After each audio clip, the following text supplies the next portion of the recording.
గ్రంథవార్థానుకులని నాదేమ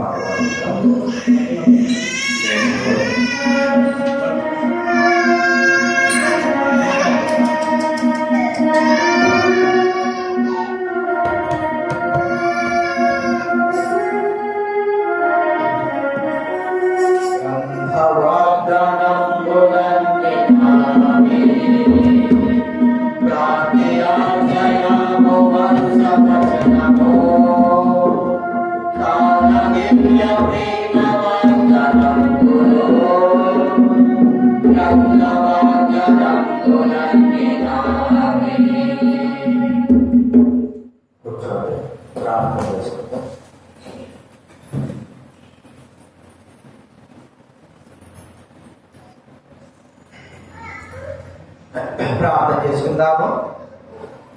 పరలోకమున్న తండ్రి, సర్వాధికారి మా ప్రభువా, నమ్మలేని దేవా, మీకు కృతజ్ఞతలు చెల్లిస్తా ఉన్నా. ఈ యొక్క ఉదయకాల సమయంలో ప్రభా ఆరాధన యోగ్యుడు, స్థుతియుల పాత్రుడు ప్రభా, యుగయుగంలో స్థుతికి అర్హుడమని భూలోకంలో మట్టి మాత్రము ఆశ్రమంలో జీవాయ మాత్రమే తెలుగుతున్నా. మాకు అనుగ్రహించిన తరుణాన్ని బట్టి స్తోత్రాలు ప్రభా. దేవుడు పరలోకంలో నిత్యం ఆరాధన వారికంటే మేము గొప్పవారిని కావని మాకు తెలుసు. అయినప్పటికీ దేవుడితో ఆరాధన కట్టినాం ప్రభా. దౌర్భాగ్యులైన మేము చేసే ఆరాధనని అంగీకరించి సంతోషిస్తారని మీరు దైవాన్ని రాయించమంటారు. అందులో బట్టి ఉన్నా మీ వాక్యం ద్వారా నాతో మాతో మాట్లాడండి. వాక్యానుసారంగా మేము మిమ్మల్ని ఆరాధించి ఘనపరిచి మహిమపరచుటకు సహాయం చేయండి. వాక్యానుసారంగా మిమ్మల్ని స్తుతించుటకు అనుగ్రహించిన ఆయన కట్టడించాం. కీర్తన ద్వారా స్తుతించడం, వాయిద్యాల ద్వారా స్తుతించడం, సకల పరిశుద్ధులు సకల ప్రాంతాల్లో జరుగుతున్న పరిచయం దశాపురం ఎప్పుడో జ్ఞానం చేస్తాం. అనేక ప్రాంతాలు రాష్ట్రాలు జరుగుతున్న పరిచయం దీవించండి, ఆశీర్వదించండి, ఫలించండి. కృతజ్ఞతలు చేసుకోండి. యేసు ప్రభువు నామమున ప్రార్థించడి వెళుచున్నాము తండ్రి. దైవ గ్రంథంలో ఉంది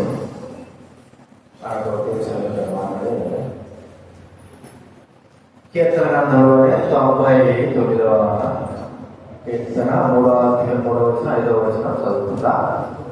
99, 3, 5 అంశ ప్రకారంగా కీర్తన గ్రంథం 99వ అధ్యాయం 3వ వచనము 5వ వచనం అందరం కూడా కలిసి చదువుకుందా. 99, 3 అందరం చదువుకుందా.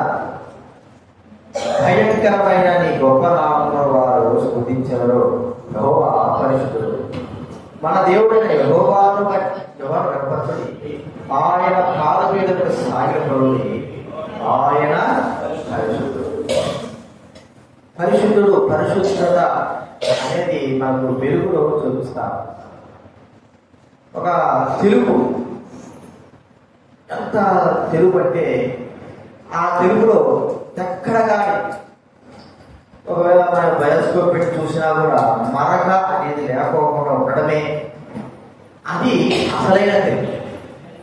ఆ తెలుపు పరిశుద్ధతల గురించి, వెలుగుల గురించి మనకు మరి సూచనగా చెప్పబడతా. దేవుడు వెలుగై ఉన్నాడు అంటే మనకు బాగా తెలుసు. దేవుడు వెలుగై ఉన్నాడు. ఆయన ఎంతో చీకటి ఎంత మాత్రం కూడా చూడండి. ఒక మాట కదా, యోహాను రాసిన మొదటి పత్రిక, యోహాను రాసినటువంటి పత్రిక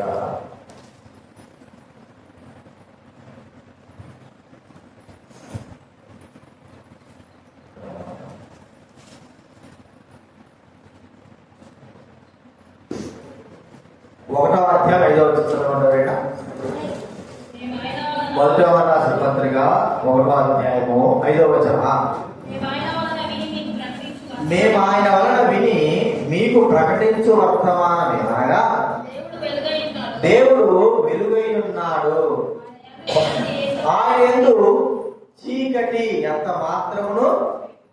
దేవుడు వెలుగై ఉన్నాడు. ఆ వెలుగులో వచ్చే పరలోకం అంతా కూడా ఒక దీపం కూడా లేకపోకుండా ఆ వెలుగే ఆయనలో ఉన్న వెలుగే పరలోకాలంతా కూడా ప్రజ్వలింపజేస్తా ఉందని మనం తెలుసుకుంటున్నాం ప్రకటన. కాబట్టి ఆయనలో చీకటి, ఒక రొట్టు చీకటి కూడా, ఒక చిన్న రవంత చీకటి కూడా లేదు. ఆయన పరిపూర్ణమైన వెలుగు. అలాంటి వెలుగు ఇక ఎక్కడ కూడా ఉండదు, ఎవరి దగ్గర కూడా ఉండదు. చీకటి ఎంత మాత్రమే లేదు. వాళ్ళరా మరి అంత వెలుగైన దేవుడు చీకటి అయి ఉన్న ఈ భూమిపై తన వెలుగును ప్రసరింపజేసినాడు కదా. మన బాగా తెలుసు ఆదికాండం 1వ అధ్యాయము 1-2 వచనం చదివితే చూడండి. ఆదికాండము 1వ అధ్యాయం. ఆదికాండం మనకు తెలిసిన మాటే 1వ అధ్యాయము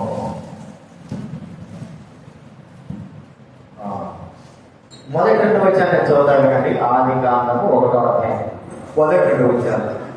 ఆది యందు దేవుడు భూమి ఆకాశం సృష్టించెను.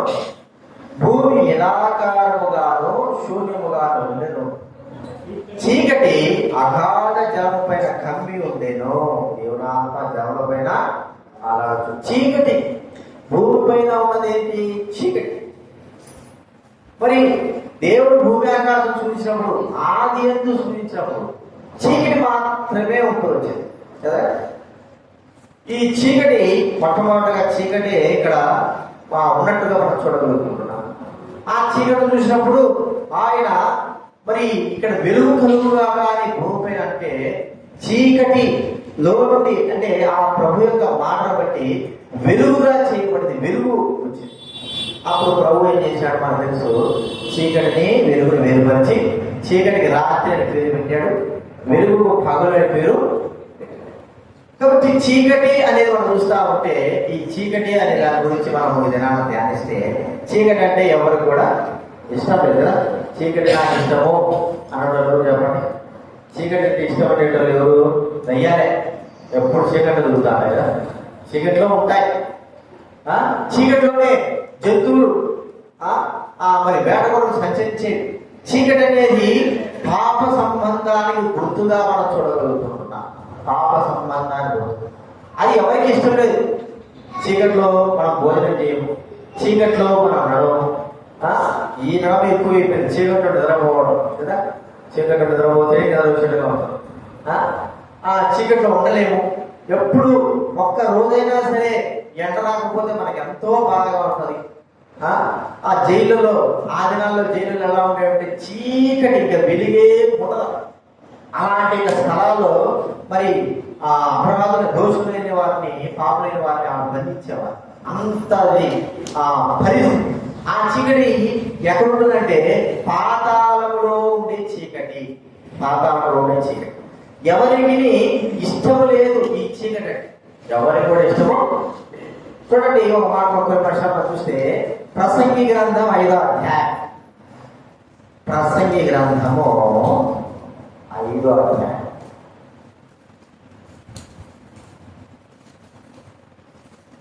సామెతల తర్వాత 5వ అధ్యాయము 17వ వచనం చూడండి. ఇదియో మనస్సునకు ఆయాసకరమైంది, తన దినములన్నీ అతడు చీకటిలో భోజనము చేయదు. తన దినములన్నీ కూడా చీకటిలో అంటే తన జీవితం అంతా కూడా చీకటిలో గడపడమునే మనం చూస్తా ఉంటాం. చీకటిలో గడిపేటువంటి వ్యక్తిగా చీకటి ఆయన మనం చూస్తే యెషయా గ్రంథం 42వ అధ్యాయంలో మనం చూస్తా ఉంటాం. చూడండి 42వ అధ్యాయము 6వ వచనం. 42వ అధ్యాయము 6వ వచనం చూడండి. గుడ్డివారి కన్నులు తెరుచుటకును, బంధింపబడిన వారి చెరసాల్లో వెలుగునికి తెప్పించుటకును, చీకటిలో నివసించు వారిని బందీ గృహములలో నుండి వెలుగునికి తెచ్చు. చీకటిలో నివసించు వారిని వారు కదా. మరి చీకటి అంటే ఇష్టం లేదు, చీకటిలో భోజనం చేయలేము, చీకటిలో బందీగా ఉండలేము. చీకటి యొక్క స్థితి ఎంతటి దౌర్భాగ్యతే ఎవరికి ఇష్టం లేదు. ఇష్టం లేనటువంటి ఆ చీకటిని దేవుడు సృష్టించిన వాడుగా ఉన్నాడు. పక్కన పెట్టు.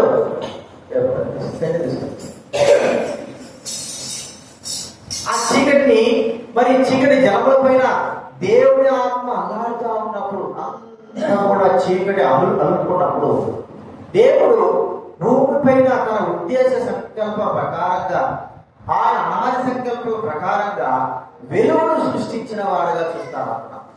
వెలుగు చూడండి, ఈ చీకటి అనే దానికి అర్థం చెప్పుకోవాలంటే అపవాది, సైతాను. భూమి మరి తయారు చేసిన తర్వాత దేవుడు పరలోకం నుంచి, దైవవాక్యం యొక్క వాక్య ప్రకారం పరలోకం నుంచి అపవాదిని భూమిపై పడేశాడు. ఎప్పుడైతే భూమిపై పడేశాడో భూమి అంతా కూడా ఏమైపోయింది? చీకటి. వాడే ఒక పెద్ద చీకటి. ఆ చీకటితో భూమి అంతా కూడా చీకటితో ఆవరించి ఉంటున్నది. ప్రియమైన వాళ్ళరా, ఇలాంటి యొక్క చీకటి ఆవరించినటువంటి అపవాది చేత, పాపము చేత చీకటి ఆవరించినటువంటి భూమి పైన దేవుడి యొక్క గొప్ప వెలుగు ప్రచురపరిచినాడు. దేవుడు వెలుగై ఉన్నాడని రుజువుపరచడానికి కొరకై, దేవుడు ఎంత గొప్పవాడు, ఎంత గొప్ప వెలుగైనది గుర్తించడానికి కొరకై, అది ఆదికాండం 1:3 వెలుగు కమ్మని పలుకగా ఏమైందంటే చీకటిలో నుండి వెలుగు వచ్చింది. ఈ వెలుగు ఎంత ఇష్టం? వెలుగు అందరికీ ఇష్టం. వెలుగు ఇష్టం లేనటువంటి ఎవరు చెప్పాలి? వెలుగు ఇష్టం లేనటువంటి ఎవరు లేరు కదా. పుట్టుకుట్టి వాడికి కూడా వెలుగు చూడాలా, వెలుగు చూడాలని ఆశ తపన కలిగిన వాడుగా వచ్చాడు. ఎన్నో సంవత్సరాలుగా కళ్ళుండి చూచి చూచి చూచి ఒక్కసారిగా కళ్ళు పోతే తిరిగి మళ్ళా వెలుగును చూడాలా, వెలుగు చూడాలని కృషించిపోతాడు. మరి వెలుగు లేకపోవడము అనేది మనం చూస్తా ఉంటే, వెలుగు లేకపోకుండా జీవించే వ్యక్తి లోకంలో ఎవ్వరు లేరు. అందరికీ అన్ని విధాలుగా వెలుగు అవసరం. అంటే వెలుగు మనోహరమైనది అని దైవ గ్రంథం మనకు చెప్తాం. చూడండి, ప్రసంగి గ్రంథంలో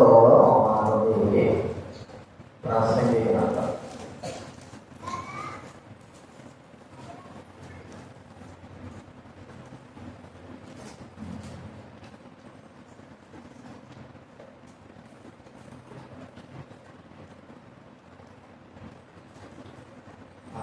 2:13 ప్రసంగి 2:13.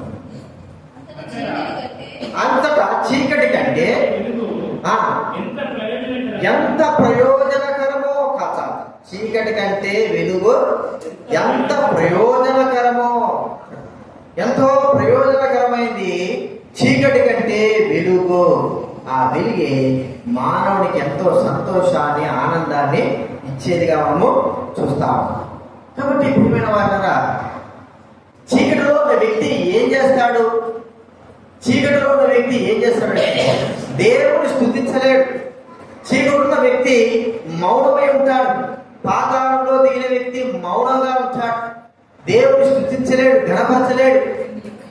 ఆ వ్యక్తి చీకటిలో ప్రవేశించిన తర్వాత చీకటి యొక్క పరిస్థితిని బట్టి తాను మరి బాధపడేవాడుగా ఉంటాడు, కానీ దేవుని స్తుతించలేడు. ఒక మాట మనం తెలుసు, మత్తయి సువార్త మనం గమనిస్తే 22వ అధ్యాయం చూడండి. మత్తయి సువార్త 22వ అధ్యాయము 13వ వచనం దయచేసి చదవండి. 22 అంత కాదు, వీని కాళ్ళు చేతులు కట్టి వెలుపల చీకటిలోనికి త్రోసివేయడి, అక్కడ ఏడుపును పండ్లు కూడా ఏముంటాయంటే చీకట్లో ఏడుపు, పండ్లు కూడా. దేవుని స్తుతించడం ఉండదు. చీకటి అలాంటిది, దేవుని స్తుతించలేని స్థితి.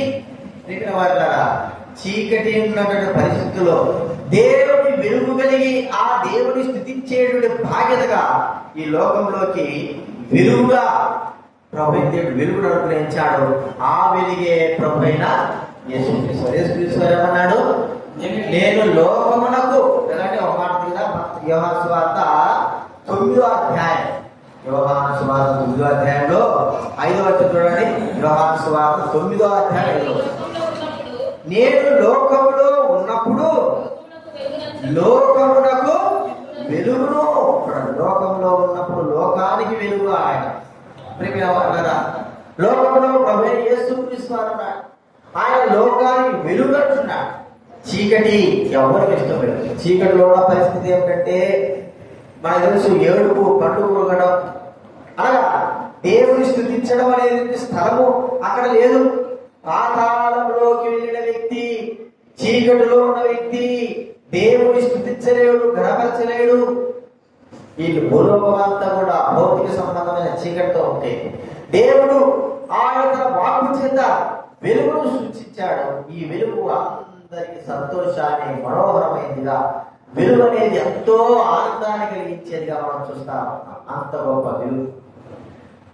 మరి భౌతిక సంబంధమే కాకుండా ఆత్మ సంబంధం మనం చూస్తా ఉంటే మనలో ఉన్న అంధకారమైన చీకటి, లోకంలో ఉన్న చీకటి కాదు ఇది, అంధకారమైన చీకటి, మన మనస్సు అనే చీకటి, మన మనస్సు అంటే అంధకారమైన చీకటిని మరి తీసివేయడానికి కొరకై యేసుక్రీస్తు వారు చీకటిలో ఉంటే, ఆ అంధకారమైన మనసు ఉంటే మనిషికి నెమ్మది ఉండదు, సంతోషం ఉండదు, ఆనందం ఉండదు, ఎప్పుడు దుఃఖము, వేదన, వాళ్ళరా అలాంటి వ్యక్తిగా చేయబడతాడు చీకటి హృదయం కలిగిన వాడు.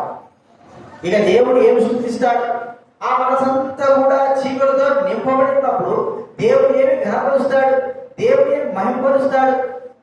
వాళ్ళరా అలాంటి మనసు, చీకటైన మనసులో ఒక వెలుగు ఉదించిన, ఆ వెలుగే ప్రభు అయిన యేసుక్రీస్తు. ఆ వెలుగు హృదయంలో వెలుగు రావడము, భూమిపైకి ఎలాగైతే సూర్యుడి వెలుతురు వస్తే ఎంత సంతోషమో, మరి చెట్లకు కావచ్చు, జంతువులు కావచ్చు, మనుషులు కావచ్చు, మరి ఎంతటి ఉల్లాసమో మనం చూస్తా ఉంటే, మరి అలాంటి ఉల్లాసం, అలా అంతకంటే గొప్పదైనటువంటి వెలుగు ప్రభువైన యేసుక్రీస్తు వారి వెలుగు మనలోనికి వచ్చినప్పుడు చీకటి ఏంటంటే హృదయం కలిగిన, మనస్సు కలిగిన మనలోకి ఆ వెలుగు ప్రచురమైనప్పుడు ప్రేమైన వాళ్ళరా మనం ప్రభువును స్తుతిస్తాం, గణపరుస్తాం, మహింపరుస్తాం, హెచ్చిస్తాం. కాబట్టి గుర్తించుకుందాం, చీకటి ఎవరికి ఇష్టం లేదు. ఎవరికి ఇష్టం లేదా చీకటిలో ప్రభువైన దేవుడు వెలుగుగా మనకు ఈ భూలోకంపై వెలుగిచ్చాడు. ఆ వెలుగు అంటే అందరికి ఇష్టమే. చీకటిలో ఉన్న మానవునికి వెలుగై హృదయంలో వెలిగి సంతోష ఆనందాన్ని అనుగ్రహించాడు ప్రభువైన యేసుక్రీస్తు. ఇది మొట్టమొదటి చూసుకుంటున్నాం. ఈ చీకటి ఇంకా ఏంటంటే ఇది ఒక భయంకరమైనది, అంటే భయాన్ని కొలిపేదిగా చూస్తా ఉంటున్నాం. చీకటి అంటే ఏంటంటే చెప్పండి, భయం. చీకటిలో మనము పిల్లలైనా సరే రాత్రి అయిందనుకో, రాత్రి అయితే బయట ఒకళ్ళు వెళ్తున్నా లేకపోతే లైటింగ్ ఉన్నా కూడా మరి బాత్రూమ్ వెళ్ళడానికి కావచ్చు, బయటికి సంచరించడానికి కావచ్చు, ఎక్కడైనా సరే వెళ్ళడానికి భయపడతారు. ఒక్కోసారి మనం కూడా ఎక్కడికైనా వెళ్ళాలంటే చాలా భయంతో ఉంటాం. ఎందుకంటే చీకటిలో ఏం జరుగుతుందో తెలియదు, ఎలా ఉంటుందో తెలియదు, ఏ పరిస్థితుల్లో ఏమవుతుందో తెలియదు. లేదా ఒక పాము కావచ్చు, తేలు కావచ్చు, ఏదో ఒకటి మనం కలవచ్చు అనేటువంటి భయభీతులు మన హృదయాల్లో ఉంటాయి. భయము అనేటువంటి మనం చూసుకుంటున్నాం చీకటి. అందరికీ, పిల్లలకి కానీ పెద్దలకు కానీ, పిల్లలు మొదలుకొని ఆ పిల్లలకైతే ఇంకా ఎక్కువ ఆ చీకటి ఉన్నటువంటి మనము మరి ఇంట్లో పనులు చేసుకుంటున్నాం. ఉన్నటువంటి కరెంటు పోతే ఏం చేస్తారు చెప్పండి, పిల్లలు భయపడుతుంటారు. ఆ భయంలో మరి ఏదైనా వస్తువులు కింద పడినాయో లేదా పెద్ద పెద్ద శబ్దాలు వచ్చాయో మనం కూడా భయానికి భయపడదు. దాని జరిగింది భయపడిపోతుంది. భయము అనేది మనం చూస్తా ఉన్నాం. ఈ భయమును ప్రభువైన దేవుడు మరి తొలగించిన వేడుగా చూస్తుంటున్నాం. ఎంతటి భయము! వెలుగు రాగానే అంతటా కూడా బట్టబయలుగా కనపడినప్పుడు ఇక భయభీతులు అనేవి మన హృదయాల్లో నుంచి వెళ్ళిపోతాయి. ఎందుకంటే చీకటికి సంబంధించిందే భయం. ఆ భయమే వెలుగు ఎప్పుడైతే మనలోకి వచ్చి ఉంటుందో, వెలుగు ఎప్పుడైతే మనలోకి ప్రసరించుంటుందో అప్పుడు భయానికి చోటు అనేది లేదు. భయం అంటే అర్థం ఏంటి? మనం చూస్తాం చీకటి భయం అంటే ఎక్కువగా మనం చూసేది మరణపు భయము. అదే కదంటే మనం ఎక్కువగా గ్రహించేది. చూడండి, ఏప్రిల్ రాసిన పత్రిక 2వ అధ్యాయం, ఏప్రిల్ రాసినటువంటి పత్రిక 2వ అధ్యాయం 15వ వచనం చదవండి ఎవరైనా. 2:15, ఏప్రిల్ 2:15. కాబట్టి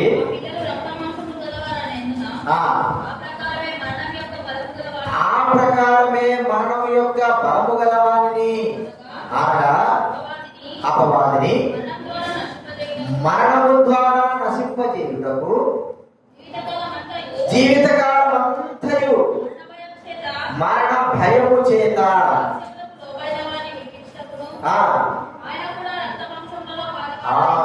ఆయన కూడా ఏమంటారండి, జీవితకాలం అంతా కూడా మరణ భయము, చీకటి.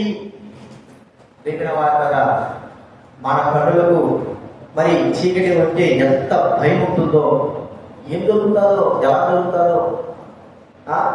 కాబట్టి ఈ భయము మరణంతా కూడా ఉండేటువంటి భయం, ఒక రోజు రెండు రోజులతో పోయే భయం కాదు, చీకటి భయం. ప్రియమైన వారు ఆ చీకటి భయం మనకు తెలుసు. ఇక్కడే ఎవరో మనకు తెలియదు, గోదావరి కళ్యాణం వైపు పెద్ద పెద్ద గడులు ఉంది. మరి ఇక్కడ ఇటీవలే 3-4 సంవత్సరాలు ఏదంటే ఆ గడులు లోపలికి ఉండే, లోపల ఉన్నప్పుడు అక్కడ ఈ దిగారు కొంతమంది దిగి ఆ గని అంతా తోస్తా ఉంటుంటే ఉన్నట్టుండి ఆ గని పై ఉన్నదంతా కూడా పడిపోయింది. వాళ్ళకు ఉన్న దగ్గర నుంచి కూడా ఏమైపోయింది, పడిపోయింది. అంటే పూడ్చివేయబడినట్లు అయిపోయింది. ఇక లోపల కొంతమంది ఇరుక్కుపోయినారు. ఒక 10 మందో ఒక 10 మందో ఎంతమంది ఇరుక్కుపోయినారు. వాళ్ళ పరిస్థితి ఏమిటి, అనలేదే లేదు. ఎంత కష్టపడితే మళ్ళా క్రేలు నుంచి తీయాలంటే అంతవరకు వాళ్ళు బతుకుతారా లేదా తెలియదు. చీకటి, ఎవరెక్కడున్నారో తెలియదు, ఏం జరిగిందో తెలియదు, గాలాడలేదు, అన్నం లేదు. అప్పుడు మరి అధికారులు ఏం చేశారంటే పైపు ద్వారా వారికి గాలి ఇచ్చారు. మరి ఏదో రీతిగా వారికి ఆహారం పెట్టారు.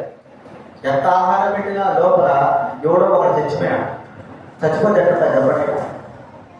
చనిపోతే ఇక లోపల ఇక అంతా భయంకరమైన వాసన.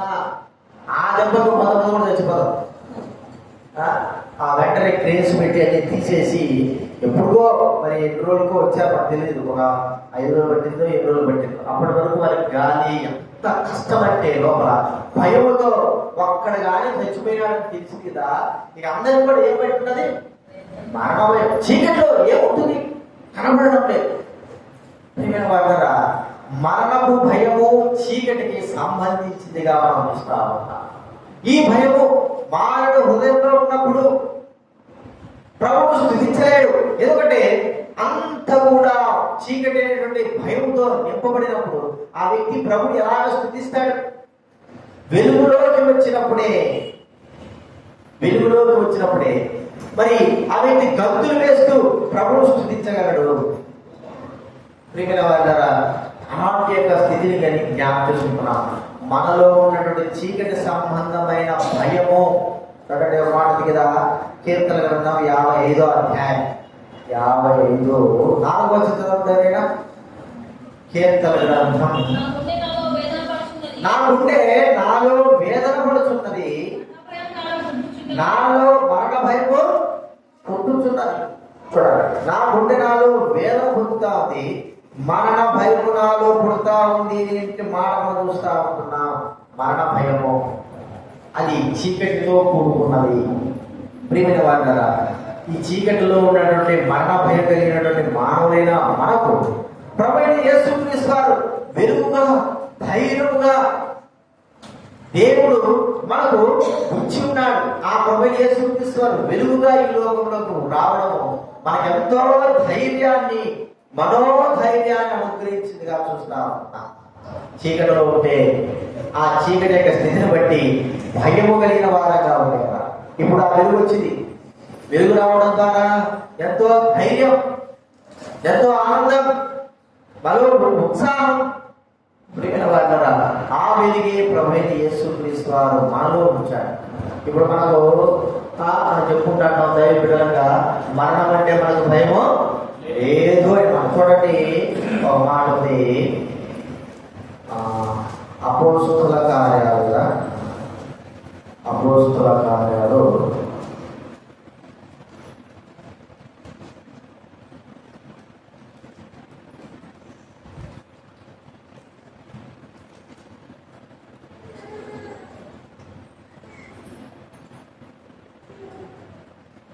25వ అధ్యాయం 11వ చదువుకుంటారైనా. అపోస్తుల కార్యాలు 25:11. నేను న్యాయము తప్పి మరణమునకు తగినది ఏదైనా చేసినలా మరణమునకు వెనుక తీయను. ఫిలిప్పీ రాజుతో అంటాడు, మరి మరణం నొందుట నాకు ప్రభువుతో ఉండడానికి నాకు ఇష్టపడుతున్నాను. మరణము అంటే భయము అనేది తనలో నుంచి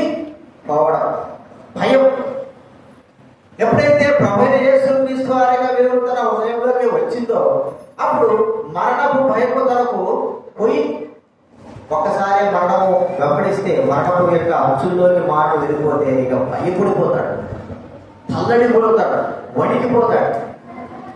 మరి ఆయన పౌరుడికి అలాంటి స్థితిలో ఉన్నప్పుడు, మానవుడు అలాంటి భయపడే స్థితిలో ఉన్నప్పుడు ప్రభు యొక్క వెలుగు అపోస్తలుగా 9వ అధ్యాయంలో దేవుడి యొక్క వెలుగు తన దగ్గరకు వచ్చినప్పుడు ప్రియమైన వారు మరణ భయపోయి ఇక చంపుతానైనటువంటి లేదా చస్తాను అయినటువంటి నేనే నాకేం భయం లేనటువంటి స్థితిలోకి ఆ యొక్క పౌరుడు రావడం మనం చూస్తాం. ఇప్పుడు మనకు కూడా మరణ భయం అనేది మనకు మరణ భయం రావడానికి గల కారణం ఏంటంటే చీకటిని బట్టి మరణపు భయములో మనం నివసిస్తున్నామని గుర్తిస్తున్నాం. ఎప్పుడైతే యేసుక్రీస్తు ఈ లోకంలోకి వచ్చాడో కదా మాటది, క్రీస్తు యేసునందున్న వారికి ఏ శిక్ష కూడా లేదు. అంటే మరణపు భయము లేదు, కొట్టివేయబడింది. మరణపు భయం ఏమైపోయిందంటే మరణపు భయము కొట్టివేయబడింది. కాబట్టి గుర్తించకుండా ఆ చీకటి ఏంటంటే భయం నుండి యేసుక్రీస్తు అనే వెలుగు మనల్ని ఆ భయం నుంచి తొలగించి మనకు ధైర్యాన్ని అనుగ్రహించిందిగా మనం చూస్తా ఉన్నాం. అందుకే చీకటి మరి భయంలో నుండి దేవుడు ధైర్యం మనకు అనుగ్రహించాడు. అంత మాత్రమే కాదు, ఈ చీకటి అనేది దేని గుర్తుగా ఉన్నట్టే మనం చూస్తే తెగులు కదండి. కీర్తన గ్రంథం 91వ అధ్యాయం, కీర్తన గ్రంథం 91వ అధ్యాయం 91 చదవండి ఎవరైనా. 5వ వచనం రాత్రి వేళ కలుగు భయమునకైనను చీకటిలో సంచరించు తెగులుకైనను. చీకటిలో ఏం సంచరిస్తారంటే తెగులు. చీకటిలో సంచరించు తెగులు. అక్కడ మనం చదువుకున్నాం కదా, రాత్రి వేళ కలుగు భయం. చీకటిలో ఏముంటుంది? తెగులు. ఆ తెగులు అనేది ఏమిటి? రోగాలు. చీకటిలో ఉన్న వ్యక్తికి రోగం ఎక్కువైపోతుంది. వెలుగు అందుకే ఏదైనా రోగిష్ఠులైన వారు లేకపోతే ఉన్నవారు ఎండకు ఉదయకాలం ఎండకు కూర్చుంటే ఏదో ఆరోగ్యం. ఉదయకాలం ఎండ కూర్చోవాలి, ఎప్పుడు చూసినా లోపల వాడు అట్లే నశించిపోతాడు. తెగులు ఇంకా ఒక రోగానికి ఇంకొక రోగం రావడం చూస్తుంటున్నాం. ఇది మనం చూస్తామంటే చీకటిలో ఉన్న తెగులు. ఏం తెగులు ఇది? సాతాను అంధకారమైనటువంటి తెగులు. చూడండి, అపోస్తల కార్యాలు 26వ అధ్యాయం, అపోస్తల కార్యాలు 26వ అధ్యాయం 18వ వచనం ఎవరైనా.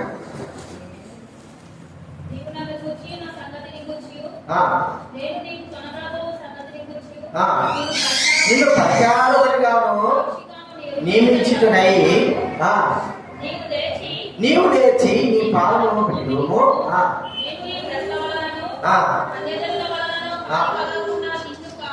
నిన్ను కాపాడదును. వారి చీకటిలో వెలుగులోనికి తిరిగి చీకటిలో నుండి వెలుగుంటే సాతాను తెగులు అపవాది లో నుండి దేవుడు మనల్ని విమోచించిన వాడుగా మనం చూస్తా ఉంటున్నాం. అదే మనం చూస్తే యెషయా గ్రంథంలో కూడా అదే మాట 58వ అధ్యాయం యెషయా గ్రంథంలో 10వ వచనం కూడా అలాంటి మాట మనం చూడండి. యెషయా గ్రంథం 58వ అధ్యాయం 10వ వచనంలో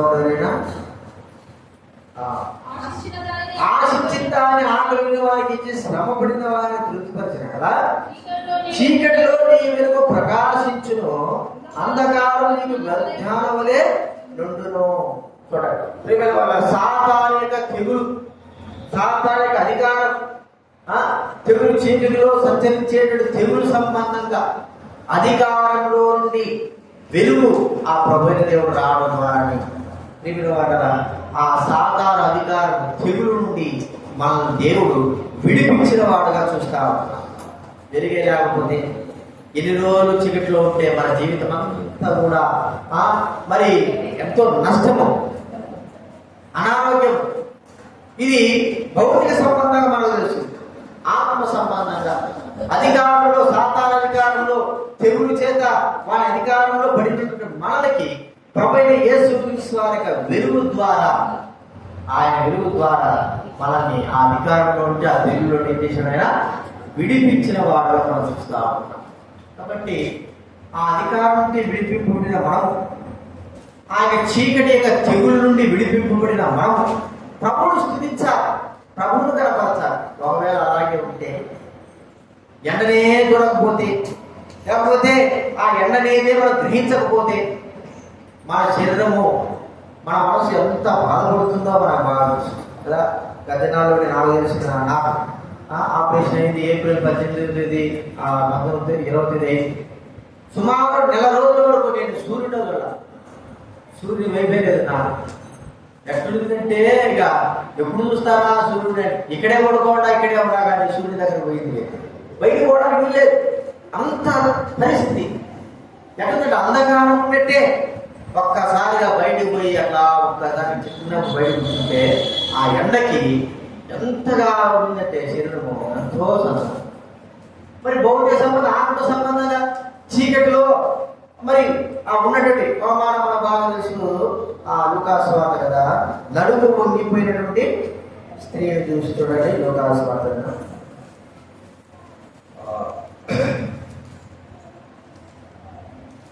13వ అధ్యాయం, లూకాసు వార్త 13వ అధ్యాయం 11వ వచనం చదవడమేనా?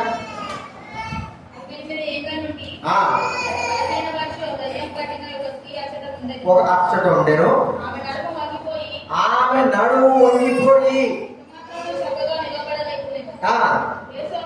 యేసు తనను చూసి పిలిచి అమ్మా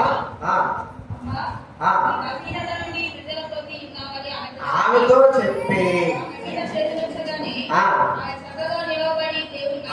చక్కగా నిలబడి ఏమిటిది సాతాను అధికారం. అందుకే 16 ఇదిగో 18 ఏండ్ల నుండి ఎవరు బంధించారంటే సాతాను బంధించినవాడు. మనకు తెలుసు మరి ఆ యొక్క సేనాదాయం పట్టిన వాడు ఎక్కడ ఉంటాడు చెప్పండి? బట్ట ధరించుకోకుండా సమాధులు ఉంటాడు, కొండల్లో తిరిగేవాడు. ఆ వ్యక్తి సాతాను అధికారం, చీకటి అధికారం. ఆ యొక్క స్థితిలో ఉన్న వ్యక్తిని ప్రభువైన దేవుడు తన వెలుగు చేత విడిపించిన వాడుగా చూస్తాడు. ఆయన రాకపోతే జీవితాంతం కూడా అపవాదికి అధికారం కింద ఉండేవారే. జీవితాంతం కూడా తెగులు, భౌతిక సంబంధం కాదు, ఆత్మ సంబంధమైనటువంటి సాతాను తెగులు చేత నశించిపోయేవారే. యేసుక్రీస్తు రావడం ద్వారా, వెలుగు ఈ భూలోకంలో ఉండడం ద్వారా, వెలుగు ప్రచురం కావడం ద్వారా ఆత్మ సంబంధం ఉన్నటువంటి ఈ యొక్క తెగులు అంతటి కూడా పోయి సాతాను అధికారం నుంచి మనం విడుదల పొందిన వారుగా మనము చూస్తా ఉంటున్నాం. ఇది మనం గుర్తిస్తే మూడవది. చివరిగా 4వది మనం చూస్తాడు చూడండి, 107వ కీర్తన 11, 14 చదవండి.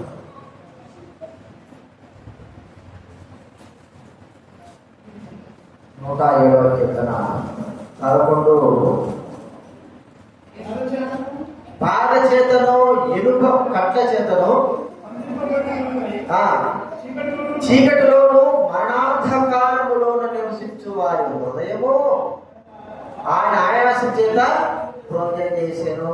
14వ వచనంలో ఉంది, వారి కట్లను తెప్పి చీకటిలో నుండి మరణాంధకారంలో నుండి వారిని విడిపించారు. ఇది ఏమిటి? స్వాతంత్ర్యమును తెలియజేస్తాం. చీకటి స్వాతంత్ర్యం, మీరు వెళ్ళిపోవచ్చు.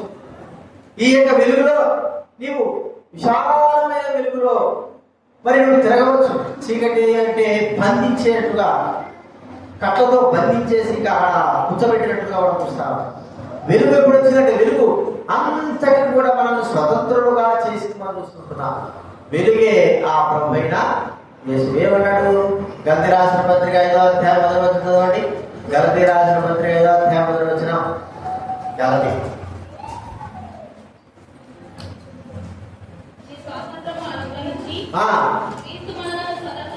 క్రీస్తు మనల్ని ఏం చేసినట్టండి?